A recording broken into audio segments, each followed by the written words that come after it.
पत्रकार हमारे साथ लाइव जुड़ चुके हैं। रमेश, हिंडन नदी के किनारे जो तमाम सी ऐसी जमीन है जो डूब क्षेत्र में आती है, लोग अक्सर वहां पर निर्माण करते हैं, लेकिन अब प्रशासन की तरफ से सख्त चेतावनी जारी कर दी गई है। रमेश, अब देखिए, अगर बात करें बीच क्षेत्र हिंडन नदी का ये जो किनारा है नोएडा से शुरू होता है और नोएडा गाजियाबाद बॉर्डर से सुजानपुर कॉलोनी से चौथो कॉलोनी, भलोलपुर, कुलेसरा, कोरखा और जो तमाम गांव है वो हल्द्वानी गांव, ये जो हिंडन किनारे किनारे गांव बसे हुए हैं, इनके आसपास में ग्रामीण इलाके में जो जमीन थी बांध के उस पार यानी कि नदी से और बांध के जो बीच में खाली जमीन थी, इसमें निर्माण किया गया, कॉलोनियां काटी गई।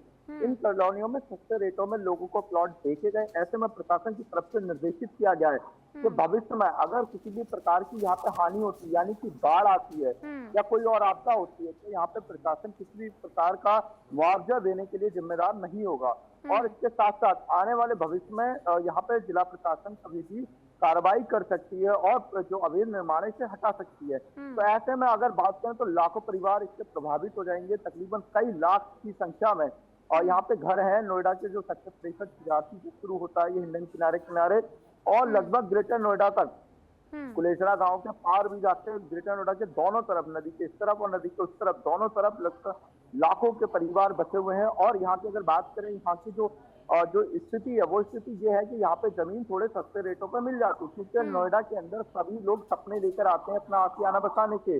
और ऐसे में जब सस्ती जमीन मिलती है तो वो इस लालच में आ जाते हैं और यहाँ आके वो ट्रैप हो जाते हैं। उन्हें पता चलता है कि उनके साथ स्कैम हुआ है। हालांकि अगर यहाँ की बात करें, यहाँ की जमीन की रजिस्ट्री होती है, बाकायदा रजिस्ट्री की जाती है, ऐसा नहीं कि रजिस्ट्री नहीं होती है। जो भी यहाँ पे राजस्व है वो सरकार को मिलता है और पहले भी मिला है, लेकिन उसके बाद सरकार के द्वारा 2010 के बाद यहाँ पे रजिस्ट्रियां रोक दी थी।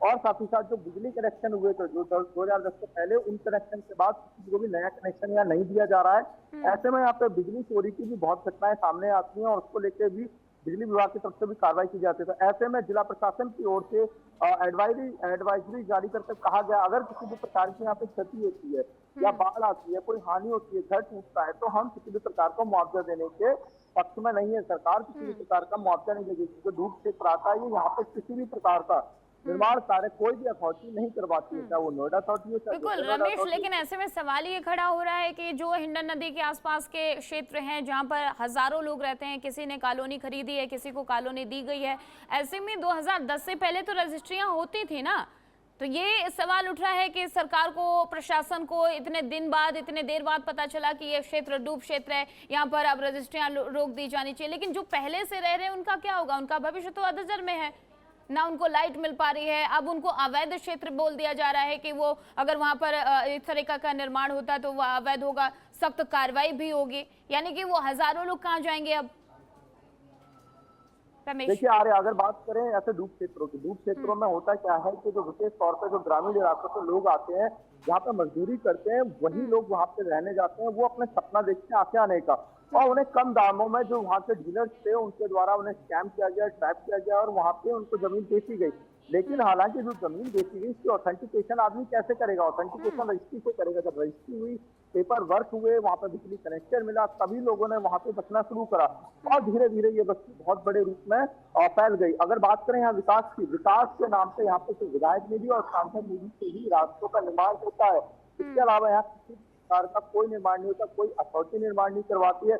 और ये विभाग की जो जमीन है, इसे सिंचाई विभाग कहते हैं कि ये जो डूब क्षेत्र का इलाका होता है, यमुना के किनारे चाहे नोएडा के किनारे हम बात कर ले, दोनों किनारों में बांध से नदी की तरफ जो इलाका होता है, जो एरिया होता है, जो जमीन होती है, वो खेती के लिए प्रयोग, खेती के पर्पज के लिए दी जाती है। वहां पर एक कमरे का निर्माण किया जाता है, ऐसी संज्ञा सरकार कहती है। साथ ही साथ एनजीटी के आदेश है कि नदी के 100 मीटर के दायरे में किसी भी प्रकार का पक्का निर्माण नहीं किया जाता। हालांकि हम देख रहे हैं कि यमुना के क्षेत्र की बात करें चाहे हिंडन के क्षेत्र की बात करें, दोनों तरफ निर्माण है और बहुत बड़ी संख्या में।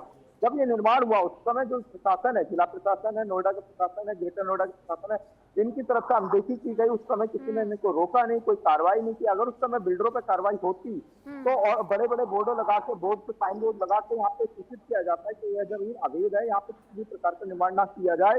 तो ऐसे में शायद ये जो बहुत बड़ा निर्माण अब हो चुका है, इसे शायद हटाने में भी शासन प्रशासन को भारी मशक्कत करना पड़े।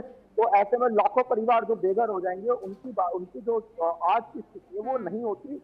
और वो लोग यहाँ जमीन नहीं खरीदते, तो ये जो जमीन है वैसे ही खाली पड़ी रहती है और नदी के क्षेत्र में जो कृषि योग्य जमीन है उसमें रहती है। लेकिन अगर हम बात करें रजिस्ट्री की, रजिस्ट्री में भी आर्या आवासीय भूखंड के नाम पर रजिस्ट्री होती है, यानी कि अगर हम 50 गज की बात करें, 40 गज की बात करें, तो 50 और 40 गज में खेती नहीं होती है।